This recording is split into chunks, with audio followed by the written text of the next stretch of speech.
Good afternoon, Angel Pimentel. So for my next tactical talk video, this is out of Canton, Ohio, from the Canton Police Department. So in this video, there's an individual named Shane Newman, 21 years old.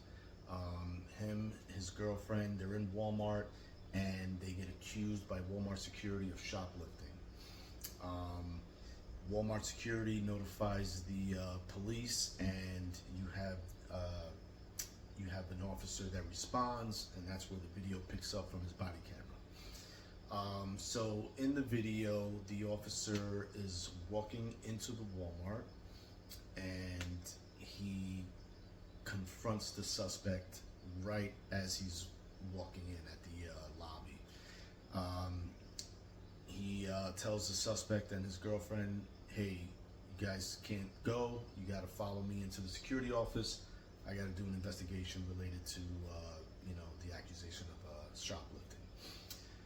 The suspect does cooperate. The two do follow the officer and do eventually go into this office.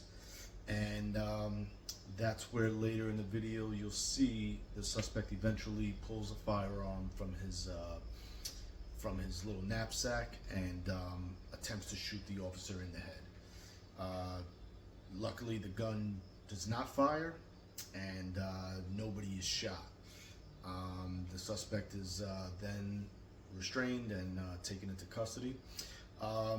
So in this video, I just want to touch on one real main point I've touched on in previous videos, and that is, as an officer, when giving commands, you have to make sure to give clear and concise commands to a suspect.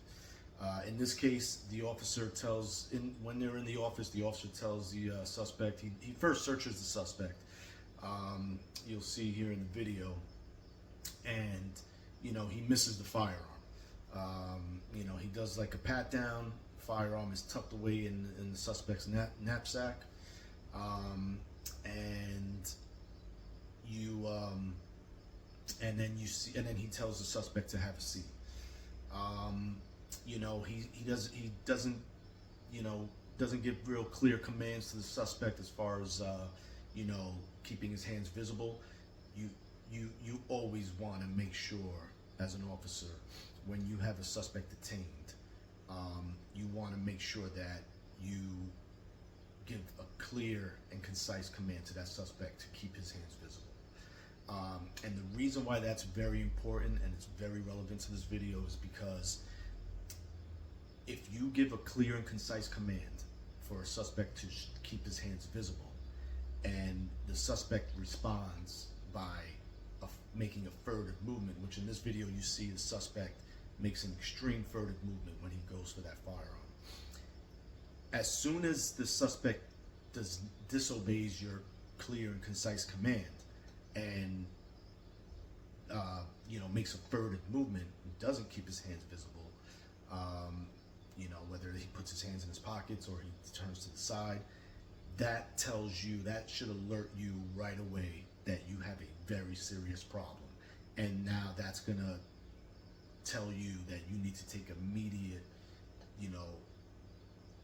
action against that suspect, which is basically, it could be basically drawing your firearm. Really depends on the circumstance, but it's gonna take, you're gonna take a tactical measure against that suspect because it's an obvious, serious threat to you and to anyone around you.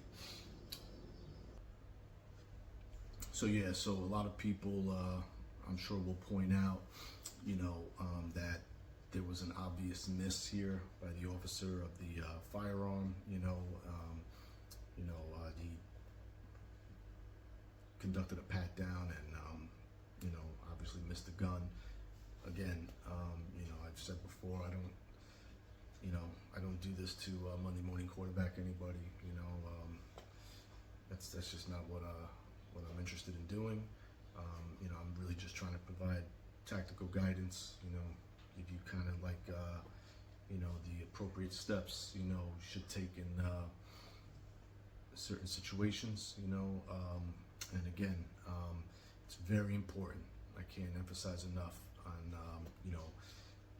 giving clear and concise commands to suspects, when keeping their hands visible, right? Because again, when you give clear and concise commands, if those commands are disobeyed, then that signals to you that you have an immediate threat, and that threat has to be countered immediately. You do not want to be staring at the barrel of a gun when you decide to draw your firearm. You don't want to wait till you're staring down the barrel of a gun to where that's when you finally decide, I need to draw my firearm. And one other side note in this video I wanted to point out, you'll see point out here, this suspect, has one glove on his right hand and no glove on his left hand. From my experience, I've seen that oftentimes when I've apprehended shooters. It's what I refer to as a shooter's glove. From my own experience, I've seen where this is suspect. This is someone who is planning a shooting or has been involved in shootings, and they wear this glove to avoid having residue on their hand after firing a gun. So hope you enjoyed the video. Stay safe. God bless.